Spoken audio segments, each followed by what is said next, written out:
नमस्कार दोस्तों। इस वीडियो में हम लोग डिस्कस करेंगे यूपीएस के बारे में। यूपीएस का नोटिफिकेशन, जो पीएफआरडीए ने गाइडलाइन बनाया उसके बारे में, उसके ऊपर कोई कमेंट है तो, और उसके साथ साथ एक कैलकुलेशन दिखाएंगे जिससे आप लोगों को पता चलेगा कि यूपीएस अच्छा है या एनपीएस अच्छा है या ओपीएस अच्छा है। ओपीएस तो अच्छा ही है, लेकिन ये अभी पॉसिबल नहीं है मेरे हिसाब से कि ओपीएस में गवर्नमेंट आए। हम लोगों को कोशिश करना चाहिए कि यूपीएस में जितना ज़्यादा हम लोग कमेंट कर पाए या जितना ज़्यादा डिमांड कर पाए, उस हिसाब से उसको मॉडिफाई करें, क्योंकि ओपीएस आना बहुत डिफिकल्ट है, लेकिन इम्पॉसिबल नहीं है, ऐसा नहीं है। ये मेरा कम्प्लीटली पर्सनल ओपिनियन है। हाउएवर, अगर हम लोग प्रोटेस्ट नहीं करेंगे यूपीएस के बारे में, नहीं बोलेंगे, तो इसमें मॉडिफिकेशन नहीं होगा और 1 अप्रैल 2025 से हम लोगों को ऑप्शन देना मैंडेटरी हो जाएगा। तब हम लोग क्या करेंगे एक्चुअली, ये वीडियो देखने से आप लोगों को एक आइडिया मिल जाएगा। चलिए, ज़्यादा देरी ना करके ये वीडियो शुरू करते हैं।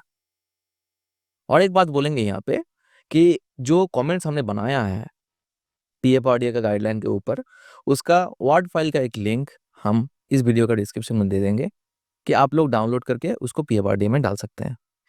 आप लोगों का नेसेसरी मॉडिफिकेशन करने के बाद तो आप लोगों को थोड़ा सुविधा होगा। ठीक है, चलिए शुरू करते हैं। अभी जो यूपीएस के बारे में नोटिफिकेशन आया है, उसमें जो एलिजिबल क्राइटेरिया है, एलिजिबिलिटी जो क्राइटेरिया है, उसमें बोला जाएगा कि मिनिमम 10 ईयर्स का सर्विस होना चाहिए।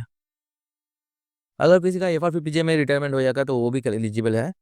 लेकिन वॉलंटरी रिटायरमेंट का जो बात बोला है, सबसे बुरी है यहाँ पे। अगर किसी का मिनिमम क्वालिफाइंग सर्विस 25 ईयर्स होता है और वो वीआरएस के लिए अप्लाई करता है, तो उसको वीआरएस में मिलेगा। अगर 25 ईयर्स से ज़्यादा उसका क्वालिफाइंग सर्विस होता है तो मिलेगा, लेकिन कब से मिलेगा? जब वो 60 ईयर्स का सुपरएनुएशन होगा, उस हिसाब से उसको मिलेगा। मतलब अगर कोई बंदा 20 साल में नौकरी चालू किया और 45 ईयर्स में उसका 25 ईयर्स कंप्लीट हो जा रहा है, अगर वीआरएस के लिए अप्लाई करेगा, जब उसका 60 ईयर्स होगा तब उसको एश्योर्ड पे मिलेगा। लेकिन वो 45 ईयर्स टू 60 ईयर्स में क्या होगा, उसके बारे में ये पूरा साइलेंट है। सबसे गंदी बात है ये चीज़।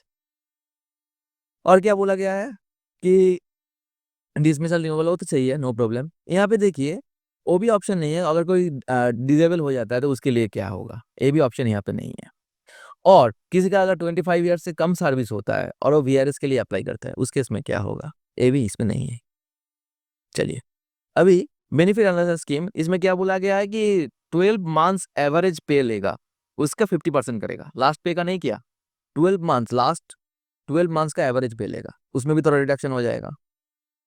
और 25 ईयर्स होगा तभी उसको फुल एस्योर्ड पेंशन नहीं मिलेगा, नहीं तो नहीं मिलेगा। उसका एक हिसाब है, बाद में दिखा देंगे आप लोगों को। प्रोपोर्शनेट पे आउट नहीं तो होगा बोला है, उसमें मंथ का हिसाब है, दिखा देंगे बाद में। और गारंटेड पे आउट किया है 10,000 का। इसमें बेनिफिट हम जो देखे हैं, जिसका 10 ईयर्स क्रॉस कर रहा है मिनिमम और 20 ईयर से कम है, उसको बेनिफिट मिल रहा है। लेकिन जिसका भी सर्विस ज्यादा हो रहा है ना, उसको यूपीएस में इतना बेनिफिट नहीं मिल रहा है। और डिटेल कैलकुलेशन जब आप लोग करेंगे तब देख पाएंगे। अभी देखिए, उसका नेक्स्ट कंडीशन में क्या बोला है, अगर डेथ हो जाता है आफ्टर सुपर एनुएशन, अगर ड्यूरिंग द सर्विस पीरियड अगर उसका डेथ हो जाता है या डिसेबिलिटी होता है, इसके बारे में भी ये पूरा साइलेंट है। ठीक है, अगर डेथ हो जाता है आफ्टर सुपर एनुएशन, फैमिली को पे आउट मिलेगा 60%। ठीक है, वो भी ओएडेड स्पाउस को, लीगली ओएडेड स्पाउस को। अगर मेरा बीवी का कुछ हो जाता है, बीवी के साथ डाइवोर्स हो जाता है, तो बच्चा रहता है डिपेंडेंट, या बच्चा नहीं रहेगा तो डिपेंडेंट पेरेंट रहता है, उसका क्या होगा, कुछ नहीं बोला गया है। डीएनएस रिलीफ का बात बोला गया है कि अगर जो बेसिक पेंशन हो रहा है, जो पेंशन पे आउट हो रहा है, उसका ऊपर डीएनएस रिलीफ देगा, ये सही बात है। लेकिन पे कमीशन का इफेक्ट के बारे में कुछ नहीं बोला गया है। अगर नेक्स्ट पे कमीशन होगा तो क्या होगा, उसके बारे में कुछ नहीं बोला गया है। और एक लामसम पे आउट का बात बोला गया है सुपर एनुएशन के लिए, ये वीआरएस के लिए भी एप्लीकेबल है। 10% of monthly emolument for every 6 month, 6 completed months. ठीक है, इसका प्रोविजन है। लेकिन बोला गया था कि ग्रेचुइटी के ऊपर इसका इम्पैक्ट नहीं होगा और पे आउट के ऊपर इम्पैक्ट नहीं होगा। ग्रेचुइटी के बारे में यहाँ पे कुछ मेंशन नहीं हुए। यहाँ पे दो कॉर्पस के बारे में बोला गया है, एक है इंडिविजुअल कॉर्पस, एक है पूल कॉर्पस। जनरली हम लोगों का अभी क्या हो रहा है, अभी तो 10% हम लोगों का और 14% गवर्नमेंट का एक एनपीएस फंड में जा रहा है। यहाँ पे क्या होगा, 10% हम लोगों का और 10% गवर्नमेंट का इंडिविजुअल कॉर्पस में जाएगा। और एक सेपरेट कॉर्पस बना लिया 8.5% दे करके, जो जिसका नाम दे दिया पूल कॉर्पस, जिसमें हम लोगों का कोई एक्सेस नहीं रहेगा। आफ्टर रिटायरमेंट या बीआरएस जो बोलिए, जो भी आप बोलिए, जो हम लोग अगर पार्शियल विथड्रॉ भी करते हैं तो जो भी होगा पूल कॉर्पस के ऊपर कुछ नहीं होगा, जो भी होगा इंडिविजुअल कॉर्पस के ऊपर होगा। ये वो लोग एक चालाकी किया है यहाँ पे, ठीक है। बाद में हम लोग जब डिटेल कैलकुलेशन करेंगे ये आएगा पॉइंट। यहाँ पे और एक चीज बोला गया है कि इंडिविजुअल पर्पस में जनरली डिफॉल्ट पैटर्न फॉलो होगा, तो वहाँ पे इन्वेस्टमेंट ऑप्शन है। हम लोग चाहते हैं तो हायर रिस्क ले सकते हैं, तो इन्वेस्टमेंट ऑप्शन हम लोग एक्सरसाइज कर सकते हैं।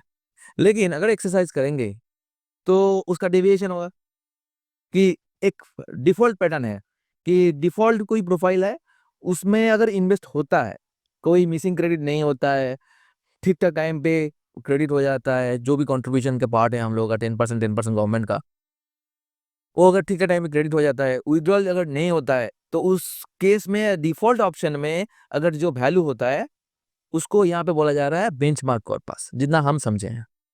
और eight the time of retirement इसको कंपेयर किया जाएगा इंडिविजुअल कॉर्पस का वैल्यू ऑफ यूनिट्स और टोटल नंबर ऑफ यूनिट्स के हिसाब से कंपेयर किया जाएगा। उस हिसाब से आप लोगों को एसेट पे आउट दिया जाएगा। अगर कोई डेफिशिएंसी होता है, सोचिए कि during the service life withdraw किया गया है या इंडिविजुअल पर्पस में जो इन्वेस्टमेंट दिए हैं, जो ऑप्शन हम लोग दिए हैं, उसमें इसका रिडक्शन हो गया है, तो हम लोग वो डिफरेंशियल अमाउंट को पे कर सकते हैं और एसेट पे आउट हम लोग ठीक कर सकते हैं। लेकिन जितना हम कैलकुलेशन किए वो पे करना हम लोगों के लिए एकदम ठीक बात नहीं होगा, क्योंकि जो इंक्रीमेंट होगा उसके लिए एसेट पे में, इतना इंक्रीमेंट उसको इन्वेस्ट करने से उससे ज़्यादा इंक्रीमेंट मिलेगा हम लोगों को, ठीक है। और फायदा क्या होगा जब अगर हम लोग सोचिए कि इंडिविजुअल डिफॉल्ट पैटर्न फॉलो नहीं कर रहे, बोले हैं कि आप वीक्स लीजिए, ऐसा ऑप्शन दिए हैं, अगर उसमें उसका वैल्यूएशन ज़्यादा हो जाता है तो इन दैट केस जो डिफरेंशियल अमाउंट है हम लोगों को मिल जाएगा, ठीक है। तो यह है बेंचमार्क कॉर्पस का बात बोल दिया इन बिटवीन ही हम। अच्छा, यहाँ पे बोला गया है कि benchmark corpus and individual corpus का जो वैल्यूएशन है ये मंथली नहीं, एक स्पेसिफिक इंटरवल में हम लोगों को इंटीमेट करना चाहिए। यहाँ पे मेरा भी एक डिमांड था कि चलिए जो पूल कॉर्पस है उसके बारे में साइलेंट क्यों है, वो भी तो बोलना चाहिए ना। पूल कॉर्पस को कितना हम लोगों के लिए एलोकेट किया जा रहा है, हम लोगों को पता होना चाहिए कि कितना अमाउंट एक्चुअली हम लोगों के लिए एलोकेट हो रहा है एक्चुअली में। देखिए यहाँ पे सुपर एनुएशन के टाइम में बोला गया है कि individual corpus to pool corpus में ट्रांसफर हो जाएगा पूरा अमाउंट, उसके बाद हम लोगों को मिलेगा, ठीक है। एडिशनल कंट्रीब्यूशन हम लोग डाल सकते हैं जो हमने बोला था, ठीक है। वैल्यू ऑफ यूनिट्स के बारे में बोला गया है कि individual corpus to pool corpus में जाएगा, बेंचमार्क कॉर्पस में होगा तो प्रोपोर्शनल रेशियो में होगा। वो कैलकुलेशन जब देखेंगे वो ठीक ठाक टाइम में हम लोग अच्छे से समझ पाएंगे, ठीक है। सबसे गंदी बात किया है 11 नंबर पॉइंट, जिसमें बोला गया है कि अगर एक्सरसाइज कर देते हैं तो फाइनल है, बाद में हम लोग कुछ नहीं कर सकते हैं। इसको लेकर के हम लोगों को ऑफर्स करना चाहिए कि ऐसा ऑप्शन होना नहीं चाहिए। आप लोग इसको फोर्स कर रहे हैं हम लोगों के ऊपर, ऐसा होना नहीं चाहिए। जो भी है, चलिए आगे आगे चलते हैं। ए वाला है जो रिटायर कर गया है, ठीक है, तो अब आपका ये कुछ डिसीजन लेगा, ठीक है। और ये 1 अप्रैल 2025 से लागू होगा। मोटा मोटा जो देखा हमने कि जो यहाँ पे लैक है, एक है सुपर एनिमेशन के पहले अगर किसी का डेथ हो जाता है या डिसेबिलिटी हो जाता है तो उस केस में क्या होगा। अगर बीआरएस लेता है 25 ईयर्स के बाद भी तो क्या होगा, 25 years till the age of attaining 60 years क्या होगा। अगर पहले हम लोग बीआरएस ले लेते तो क्या होगा, ये सब के बारे में बोला नहीं गया है, ठीक है। अभी हम लोग थोड़ा जो नोटिस किया है पीएफआरडीए में उसमें देखते हैं। पीएफआरडीए ने रेगुलेशन बना दिया, पहले ये वाला नोटिस डाला था, ये था 39 पेजेस का। उसके बाद क्या किया, यहाँ पे एक लिंक दिया था, इस लिंक में हम गए थे, वहां पे क्या ड्रॉप डाउन मेनू था, ड्रॉप डाउन मेनू से क्या किया जा सकता है कि आप लोग स्पेसिफिक कमेंट डाल सकते थे। अभी क्या किया, जो रिवाइज नोटिफिकेशन किया, बॉडी सेम है, उसमें एक एनेक्सर बी का प्रोविजन डाल दिया। मतलब जो नोटिफिकेशन जो पैरावाइज चीज है उसमें एक टेबुलर फॉर्म में डाल दिया, टेबुलर फॉर्म में डाल करके वो लोग बोल दिया कि आप लोग कमेंट कीजिए, ए है टेबल, ठीक है, ए है टेबल, इस टेबुलर फॉर्म में डाल दिया और बोल दिया कि आप लोग इसके ऊपर कमेंट कीजिए, ठीक है। तो पहले काम तो हमने इसका एक अवार्ड बना लिया, अवार्ड बना के उसके ऊपर कमेंट किए, ठीक है। वो ये चीज आप लोगों को थोड़ा दिखाते हैं। अवार्ड का एक पीडीएफ हमने बनाया, कि इस वीडियो में दिखाने के लिए आप लोगों को सुविधा होगा। मेरा जो हिसाब से कुछ कमेंट होना चाहिए, हम यहाँ पे इनकॉर्पोरेट किए हैं। इसका लिंक हम वीडियो के में डिस्क्रिप्शन में दे देंगे। जो डॉक फाइल आप लोग चाहे तो डाउनलोड कर सकते हैं और आप लोगों के हिसाब से मॉडिफाई करके आप लोग पीएफआरडीए में मेल कर सकते हैं। ठीक है। अभी यहाँ पे जो एलिजिबिलिटी है, जो बात बोला है हमने, रिवाइज ऑप्शन का बात बोला है कि आप एक बार ऑप्शन दे दिया तो वो फाइनल नहीं होना चाहिए। अगर नया बंदा ज्वाइन कर रहा है तो उसको भी ऑप्शन दीजिए, देखने का चांस दीजिए कि आप लोग कौन सा बेनिफिट है, ज़्यादा बेनिफिट है। इवन एग्जिस्टिंग जो हम लोग एम्प्लॉई है, अगर एक चार्ट से हम लोग चला जाता है, इतना सारा डाउट्स है, वो क्लियर नहीं हुआ, तो उस केस में क्या होगा। इसीलिए हमने यहाँ पे जो प्रोविजन डाला है, बोले हैं, रिकमेंड किए हैं कि आप लोग स्विच का ऑप्शन दीजिएगा। कि हमने इन इन ओपीएस के लिए पर यूपीएस के लिए हमने ऑप्ट किया है, लेकिन हम जाना चाहते हैं फिर से एनपीएस में, तो उसका प्रोविजन दे दीजिए। उसमें तो गवर्नमेंट का लॉस नहीं है, क्योंकि गवर्नमेंट तो 18% दे रहा है ना। यूपीएस में यू 18%, 18.5% दे रहा है, व्हेयरएज एनपीएस में वो 14% दे रहा है, तो लॉस नहीं है। फर्दर अगर हम बाद में एनपीएस से यूपीएस में जाना चाहते हैं, तो डिफरेंशियल जो 4.5% है उसका वैल्यू हम लोग ले लीजिए, काम खत्म। कॉन्सेप्ट तो है, क्यों फोर्स कर रहे हैं हम लोगों को, ये बात बोला है। एक्सरसाइजिंग ऑप्शन, इसमें भी सेम चीज ही बोले हैं हम कि उसको देखिएगा, फैसिलिटी देना चाहिए। यहाँ पे प्लान के ऊपर कुछ कमेंट नहीं किए हैं। एलिजिबिलिटी ऑफ बेनिफिट्स, इसमें हम लोग बहुत कुछ बोले हैं कि 10 ईयर्स का अगर कम होता है तो स्पेसिफाई कीजिए कि क्या होगा। अगर वो उसको 10 ईयर्स का सर्विस से कम है तो क्या कुछ मिलेगा, स्पेसिफाई कीजिए। और इसमें बोला है कि जो 25 ईयर्स का वॉलंटियर सर्विस के बारे में बोले हैं, उसका डिटेल्स हमने यहाँ पे दिए हैं कि अगर 25 ईयर्स के बाद भी minimum qualified service of 25 years choose करता है तो क्या होगा एडिशनली। मतलब जो जो चीज़ हमने जो गैजेट नोटिफिकेशन में था उसमें टाइम में डिस्कस क्या हुई है कि 25 ईयर्स हो गया 45 ईयर्स के एज में, तो 45 ईयर्स के एज तक से 60 ईयर्स का एज तक उसको क्या मिलेगा। अगर पहले वो ऑप्ट कर जाता तो क्या होगा। यहाँ पे और एक चीज़ डाले हैं हमने, डिजेबिलिटी पेंशन के बारे में बोले हैं कि एनपीएस में जैसा प्रोविजन है, अगर डिजेबल हो जाता है तो उसको ओल्ड ओपीएस के हिसाब से पेंशन मिलता है या उसको ऑप्शन मिलता है, उसका हमने यहाँ पे बात बोले हैं कि यही चीज़ यहाँ पे डाल दीजिए। लामसम पे आउट, लामसम पे आउट में हम यहाँ पे ज़्यादा कुछ नहीं बोले हैं, क्योंकि पहले जब नोटिफिकेशन देखे थे उसमें प्रोविजन ए वाला नहीं देखे थे कि during the time of retirement that is VRS और एज वेल एज सुपर एनुएशन, हम लोगों को कोई ऑप्शन नहीं था नोटिफिकेशन के अनुसार। लेकिन यहाँ पे ऑप्शन डाले हैं ये लोग कि at the time of retirement of superannuation और वीआरएस जो भी है, उसके टाइम पे हम लोगों को कुछ परसेंटेज तक हम लोगों को मिलना रेडी मांग कर सकते हैं, जैसे कि हम लोग कॉम्पिटिशन होता है ऐसा ही कॉन्सेप्ट डाला है यहाँ पे। लेकिन वहाँ पे भी झूल है, वो भी दिखाएंगे आपको। तो यहाँ इसीलिए यहाँ पे कुछ कमेंट नहीं किया हमने।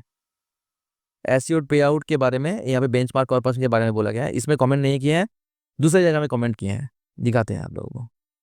यहाँ पे लामसाम हुई जो बोल रहे थे, यहाँ पे बोला गया था कि रिटायरमेंट के टाइम या वीआरएस के टाइम पे आप लोगों को 60% तक मिलेगा, लेकिन वो इंडिविजुअल पर्पज का, मतलब 10% ऑफ 10%, 10% हम लोगों का, 10% गवर्नमेंट का, वो जो टोटल अमाउंट हो रहा है उसका मैक्सिमम 60% हम लोगों को मिलेगा विड्रॉल के लिए। लेकिन अगर विड्रॉ करते हैं 60%, उसके सेम परसेंटेज में मेरा जो एडमिसिबल पे आउट है वो रिड्यूस हो जाएगा। देखिए 1-LW। हमने यहाँ पे कमेंट किए हैं, आप तो पुल कर्व सेपरेट बना रहे हैं ना, 8.5% भी अलग से दे रहे हैं, मीन्स 28.5% मेरा होना चाहिए। तो मेरे हिसाब से आप जो मेरे लिए सेपरेट कर रहे हैं अमाउंट, उसका विड्रॉल का आप हम लोगों को परमिट कीजिए ना, क्यों सेपरेटली 20% का दे रहे हैं। इस हिसाब से हम लोग LW जो परसेंटेज है उसको भी हम यहाँ पे जस्टिफाई किए हैं। अगर A2 नहीं मानता है तो हम बोले अगर आप यहाँ पे स्टे रहते हैं, चलिए आप इंडिविजुअल कॉर्पस का ही 60% तक देंगे, तो एक फिटमेंट फैक्टर लेके आइए जिससे हम लोगों को उसका रेशियो में रिडक्शन हो।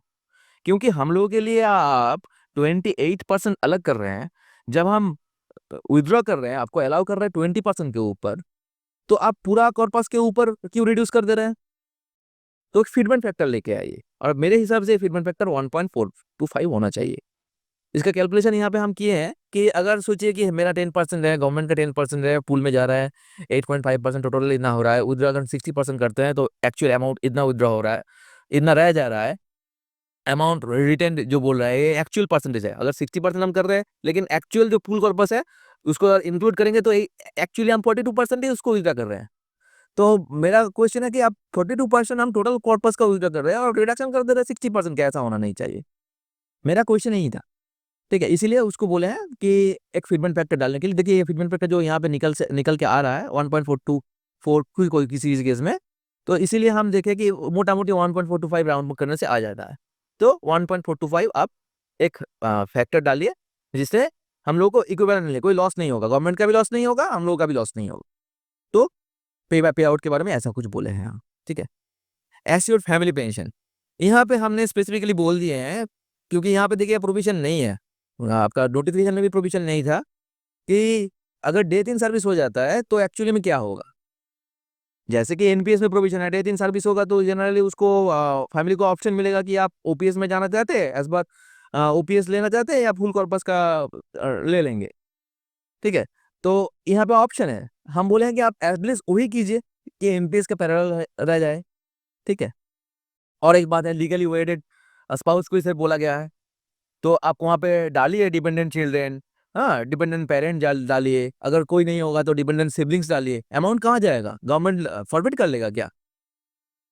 डीएनएस के बारे में हम कुछ कमेंट नहीं किए हैं यहाँ पे, लेकिन नीचे एकदम नीचे आदर्श में हमें कमेंट किए हैं कि ये जो पे कमीशन के बारे में कुछ सोचा नहीं गया है।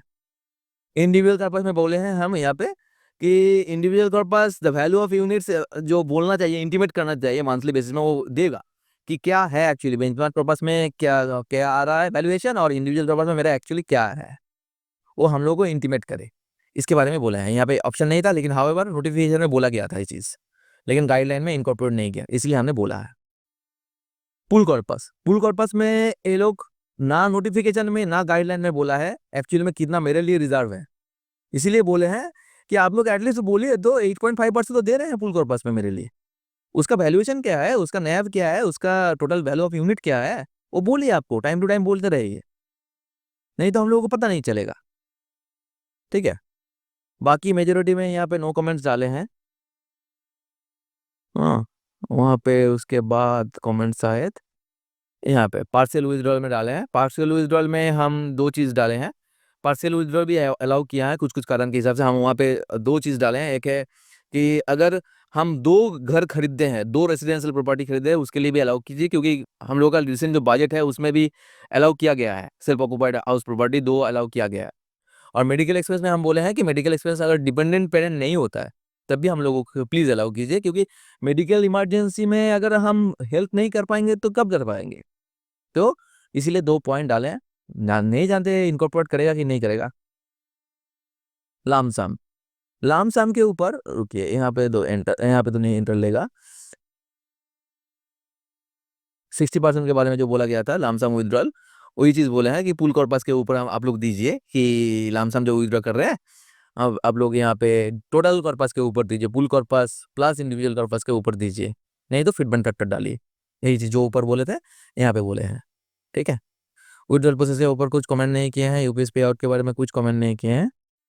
अबे नीचे जाते हैं एकदम, यहाँ पे फॉर्म ए के ऊपर कमेंट किए हैं। फॉर्म ए पे बोला गया था कि अगर एक बार ऑप्शन दे देते हैं उसको हम रिवोक नहीं कर सकते हैं, तो रिवोकेशन के बारे में बोले हैं जो एकदम पहले भी था। हाँ, हम लोग समझ गया है ऐसा बोल रहा है, अभी बहुत सारा प्रोविजन ऐसा है कि क्लियर नहीं है, तो कैसे समझ गए बोल दें हम लोग। ठीक है, वही चीज़ सेम चीज़ यहाँ पे डाल दिए हैं। और आदर्श करके कुछ था, आदर्श करके हम यहाँ पर डिसेबिलिटी पेंशन को डाले हैं, और जो पे फिक्सेशन पे कमीशन के बारे में था वो चीज़ हमने यहाँ पे बोला है। ठीक है, यह है पूरा गाइडलाइन जो है, उसको हमने जितना भी पढ़ सके बहुत टाइम दिए हैं इसको। इसका वर्ड फाइल का लिंक हमने शेयर कर देंगे कि आप वो उसको डाउनलोड करके एडिट करके आप लोगों के हिसाब से उसको आप मॉडिफाई कर सकते हैं। ठीक है, अभी एक चीज़ दिखा देते हैं कि यूपीएस का एनपीएस का अगर कंपेयर करते हैं हम, क्या होता है।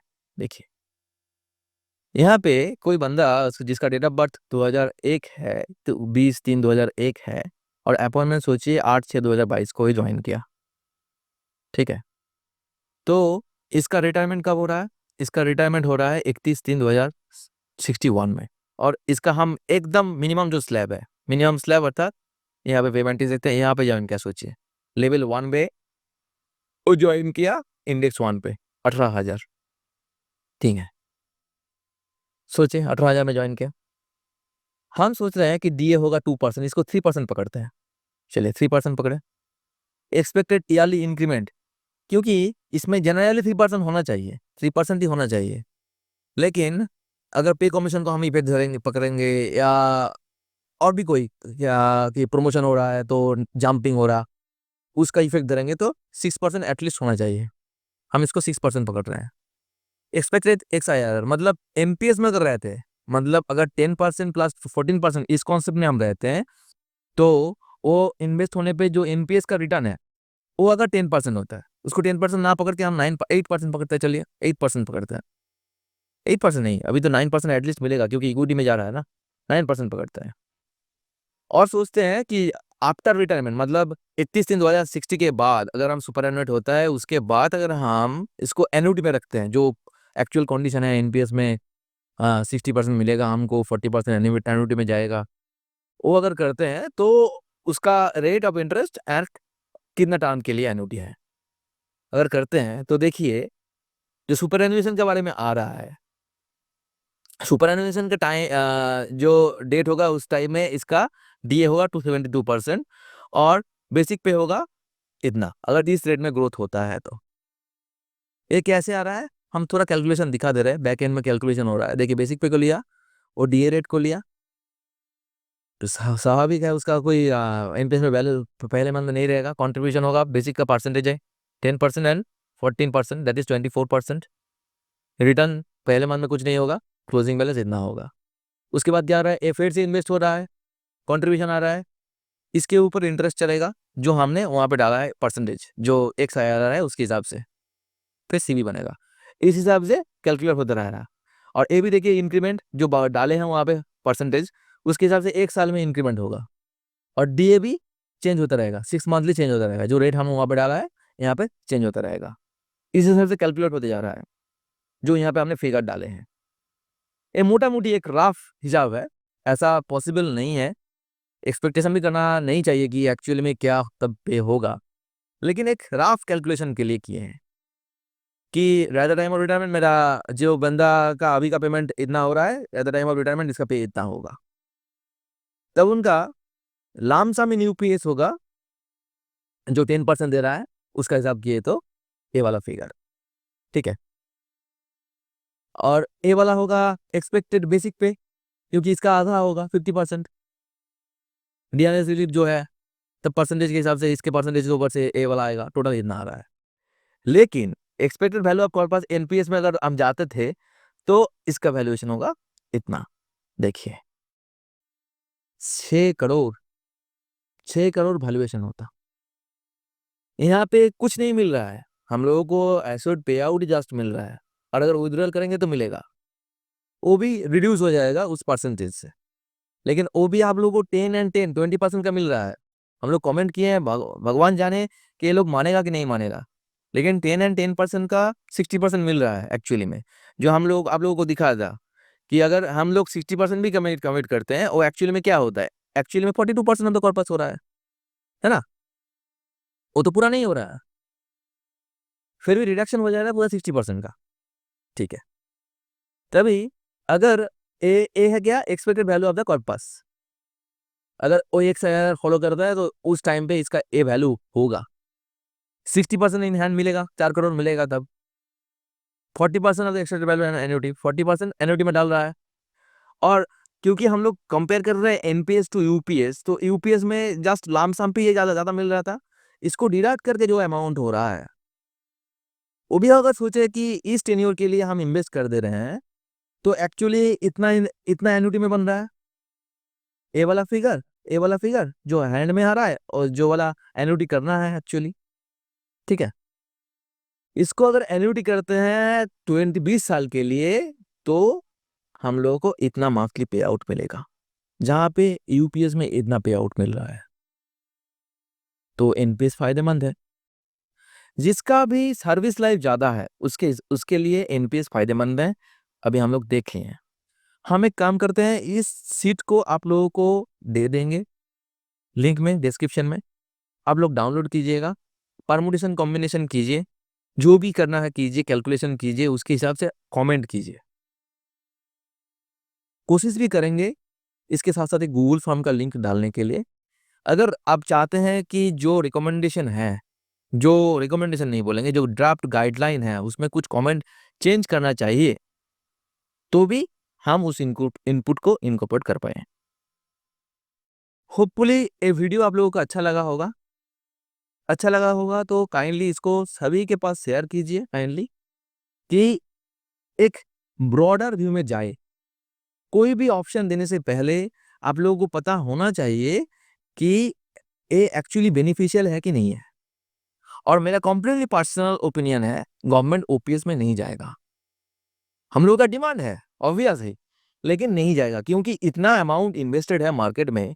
अगर वो लोग बोलेगा कि नहीं देंगे तो मार्केट बूम कंडीशन में नहीं जाएगा, इकोनॉमिक प्रॉब्लम हो जाएगा। मेरे हिसाब से पर्सनली बोल रहे हैं, इसको अलग से मत देखिएगा। मेरा कॉन्सेप्ट है क्योंकि बहुत अमाउंट इन्वेस्टेड है ऑलरेडी। अगर गवर्नमेंट बोलता है कि हम ओपीएस में जाएंगे, कोई कंट्रीब्यूशन नहीं लेगा, ये तो पॉसिबल ही नहीं है अभी। लेकिन हम लोग अगर डिमांड करेंगे तो कुछ पैरेलल जो प्रोविजंस है ओपीएस के लायक, जो ऑफिशियल्स या स्टाफ्स का वेलफेयर के लिए है, वो हम लोग कर पाएंगे। हम लोगों को डिमांड करना चाहिए और इसके लिए हम लोगों को शायद ऑप्शन देना नहीं चाहिए। लेकिन आप लोगों का खुद का बात है, आप लोग खुद कैलकुलेट कीजिएगा। जिसका ईयर ऑफ सर्विस 20 से कम है, 10 से ज़्यादा है, उसका शायद बेनिफिट होगा। कैलकुलेट करके देखना पड़ेगा। लेकिन जो भी करना है सोच समझ के कीजिएगा। ऑफिस में क्या हो रहा है, आसपास क्या हो रहा है, आसपास का ऑफिस में क्या हो रहा है, पूरा चीज़ देखने के बाद ही आप लोग डिसीजन लीजिएगा। हम इस वीडियो को यहाँ पे ख़त्म करते हैं। अगर अच्छा लगा होगा तो काइंडली शेयर कीजिएगा। नमस्कार।